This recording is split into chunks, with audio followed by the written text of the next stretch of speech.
এই যে আপনার বোন রেগুলারলি পরীক্ষাতে ফেল করছে, এই খবর কি আপনারা জানেন? আপনার দায়িত্ব আমার বোনকে পাশ করায় দেওয়া, বুঝতে পারেন নাই? মানে এসব আপনি কি বলছেন?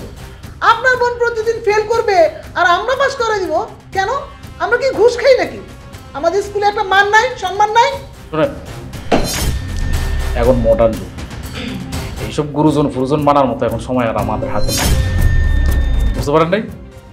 আমি যেই জন্য আসি, আমার বোন ফেল করে সেটা আমি ভালো করেই জানি। ফেল করে আপনাদের কাজ হচ্ছে ওকে পাশ করাই দেওয়া, ঠিক আছে? পরীক্ষা না দিলেও কোনো সমস্যা নাই, আপনারা পাশ করাবেন সেই ব্যবস্থা আমি করে রাখবো। শুনুন, আপনার বোন যদি আবার ফেল করে মাত্র আরেকটা সুযোগ দিব, তারপরে কিন্তু আমি আপনার বোনকে বের করে দিব, তখন কিন্তু কোনো এক্সকিউজ চলবে না। কলেজে আপনি রাখবেন মানে? আপনি রাখার কি? রাখবে হচ্ছে কি উপরের মহল। আচ্ছা বেয়াদব তো আপনি। এই, তোমার আসল গার্জিয়ান কে? তাকে নিয়ে আসো। আমি তো গাড়ি নিয়ে আসছি, এই যে আপনার সামনে আমার বড় ভাই। উনি যদি তোমার সত্যি গার্ডিয়ান হয় তাহলে ওকে। ভাইয়া তুমি এখানে? হ্যাঁ আমি এখানে। ম্যাডাম তো গার্ডিয়ান ডেকেছিল তাই না? তোর গার্ডিয়ান কে? আমি। ভাইয়া তুমি জানো না, ম্যাডাম আমাকে অনেক টর্চার করছে, অনেক বাজে বাজে কথা বলছে। শুধু তাই না ভাইয়া, ম্যাডাম আমাকে ইচ্ছে করে ফেল করে দিছে। আর জানো কি করছে? বড় ভাইয়ের সাথে অনেক খারাপ ব্যবহার করছে।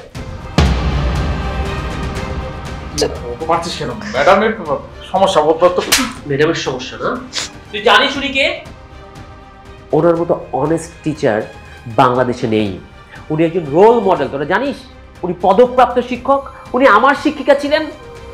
আর আজকে তোরা ওনার সম্পর্কে আজে বাজে কথা বলছিস।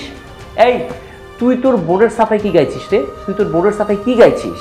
ম্যাডাম গতকালকে ওর সব পেপারস আমার কাছে পাঠিয়েছে, কারণ ম্যাডাম জানতেন যে আমি ওর ভাই, এবং ম্যাডাম মনে করেছিলেন ও আমাকে নিয়ে আসবে, কিন্তু তোকে নিয়ে এসছে।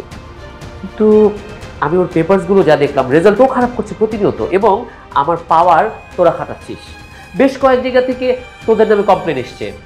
ম্যাডাম আমি কি বলবো, হয়তো আমার শিক্ষাতেই গলত ছিল। ওরা দুজনেই আমার নাম ভাঙে নানান অপকর্ম করে বেড়াচ্ছে, যেটা কখনোই কাম্য নয়। আমরা পুলিশরা সৎ থাকার চেষ্টা করি, আপ্রাণ চেষ্টা করে যে সৎ থাকার। আর তোদের মতো লোকজনের জন্য যারা আত্মীয় হয়ে, ভাই আত্মীয় এরা হয়ে, তারা কি করিস? পুলিশের নাম ভাঙে অপকর্ম করিস কেন? নাই, তুমি একটু ঠান্ডা হও, একটু শান্ত হও। শোন, আমি তোদের লাস্ট বারের মতো অ্যালার্ট করছি। আজকের পর থেকে যদি আমি তোদের বিরুদ্ধে কোনো কমপ্লেইন পাই, আমি কিন্তু ভুলে যাব তোরা আমার ভাই বোন। সরি বল, ম্যাডামের কাছে ক্ষমা চা। ম্যাডাম আমার অনেক ভুল হয়ে গেছে, সরি ম্যাডাম, আমি কখনো এমন করব না। আমি এবার ঠিকভাবে পড়াশোনা করব। এই তুই ক্ষমা চা। ম্যাডাম আমি দুঃখিত, আমি আসলে না বুঝে আপনার সাথে দুর্ব্যবহার করে ফেলছি, আমারে প্লিজ ক্ষমা করে দেন, আর জীবনে এরকম হবে না। Extremely sorry madam. একটা কথা জানিস কি, সন্তান বাবা মা জন্মদান করে, কিন্তু তাদের মানুষ হিসেবে গড়ে তোলে শিক্ষক। তোরা তো সেই শিক্ষকের শিক্ষাটা নিতে পারলি না, মানুষ হবে কি করে? একটা শিক্ষক যদি অভিশাপ দেয়, সেই অভিশাপের জন্য তোদের সারা জীবন ছারখার হয়ে যেতে পারে, জানিস তোরা? শোনো, শুধু মাপ চাইলেই হবে না, উপলব্ধি থাকতে হবে।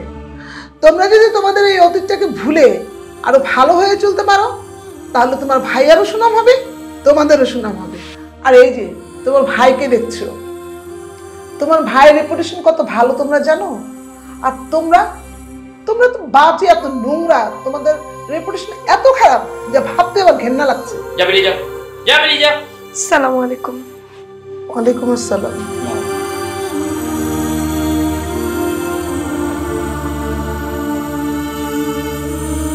বসো। ম্যাডাম ওদের দুজনের হয়ে আমি দুঃখিত। আসলে দেখুন, আমার শিক্ষাতেই হয়তো সমস্যা ছিল। কি করব ম্যাডাম বলুন? আমি যেদিন থেকে আইন শৃঙ্খলা রক্ষাকারী বাহিনীতে জয়েন করেছি, এরপর থেকে একদিনও অসৎ পথে চলিনি। যতটা সময় পেরেছি দেশকে দেওয়ার চেষ্টা করেছি, আমার ডিউটিতে দেওয়ার চেষ্টা করেছি, তাই ওদের দিকে ঠিকমতো খেয়াল করে উঠতে পারিনি। ছোট ভাইটাকে দায়িত্ব দিয়েছিলাম বোনটাকে মানুষ করার, কিন্তু ওরা যে আমার ক্ষমতার এমন অপব্যবহার করবে আমি জানতাম না। ম্যাডাম, আমাদের মধ্যে অনেক সময় এমন হয়, কেউ যদি একজন পুলিশ থাকে পরিবারে বা আত্মীয় স্বজনের মধ্যে, বাকি সবাই তার দাপট দেখায়, যেটা কখনোই করা উচিত নয় ম্যাডাম। ওদের হয়ে আমি ক্ষমা চাইছি, আর আমি বাসায় গিয়ে অবশ্যই ওদের অ্যালার্ট করে দিব যাতে আজকের পর থেকে এই ধরনের ব্যবহার বা এই ধরনের কর্মকাণ্ড কখনো না করে। শোনো নাইম, আমি কোনো কিছু মনে করিনি। তুমি কেমন তা তো আমি জানি। ওরা ভুল করছে, ওদের শুধরানোর দায়িত্ব তো আমাদের, তাই না? আমি কোনো কিছু মনে করিনি। তুমি বাসায় ওকে আরেকটু বোঝাও, দেখবা ঠিক হয়ে গেছে। আসছি ম্যাডাম, আসসালামু আলাইকুম। ওয়ালাইকুম আসসালাম।